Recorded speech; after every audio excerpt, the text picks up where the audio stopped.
अस्सलाम वालेकुम मोअज़्ज़िज़ सामीन। तो कैसे हैं आप? उम्मीद करता हूँ आप सब बहन भाई खैरियत से होंगे।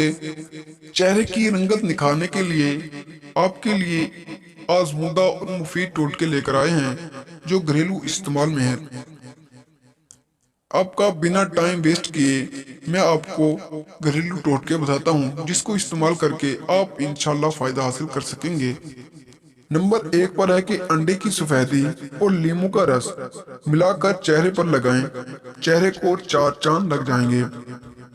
नंबर दो पर है हमारे पास दूध की मलाई और 3 बादाम पीस कर रात को लगाकर सो जाएं। सुबह मुंह को धो लें। अब हमारे पास नंबर 3 पर है कि बकरी का कच्चा दूध लेकर नींबू मिलाकर चेहरे पर लगाएं। आपका चेहरा बिल्कुल वाइट हो जाएगा। और हमारे पास नंबर 4 पर है कि ग्लिसरीन खीरे का रस अर्के गुलाब एक एक चम्मच सुबह शाम रुई की मदद से लगाएं। नंबर 5 पर है कि अर्के गुलाब ग्लिसरीन और यूरिक एसिड हाथ मुंह धोने के बाद लगाएं। इंशाल्लाह फायदा होगा।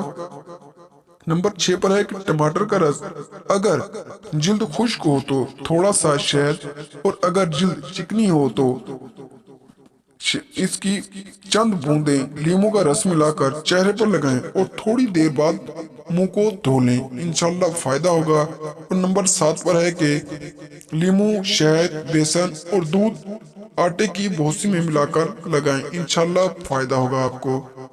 रोगन बादाम अंडे की सफेदी और मुल्तानी मिट्टी मिलाकर लगाने से दाग धब्बे दूर हो जाएंगे।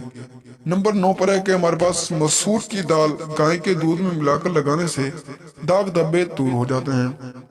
नंबर 10 पर है कि सौंफ खरबूजे के बीज जौ का आटा संतरे के छिलके हम वजन लेकर कूट लें और कच्चे दूध की बलाई में मिलाकर लगाने से रंगत निखर जाती है। नंबर 11 पर है कि बादाम का सूप लीमू का रस मिलाकर लगाने से हाथ और पांव का रंग निखर आता है।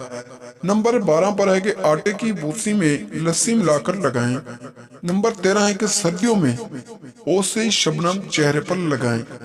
नंबर 13 है कि गंदम का आटा दही में मिलाकर लगाएं। सॉरी, ये नंबर 14 था। और नंबर 15 है कि मैदा 3 चम्मच, हल्दी 1 चम्मच, दालचीनी 1 चम्मच पानी में घोल लें और नींबू का रस 1 चम्मच मिलाकर लगाएं। इंशाल्लाह फायदा होगा। और अगर आपको हमारी वीडियो पसंद आई हो तो वीडियो को लाइक करें और चैनल को सब्सक्राइब करें। तो मिलते हैं अगली वीडियो में, तब तक के लिए अल्लाह हाफिज।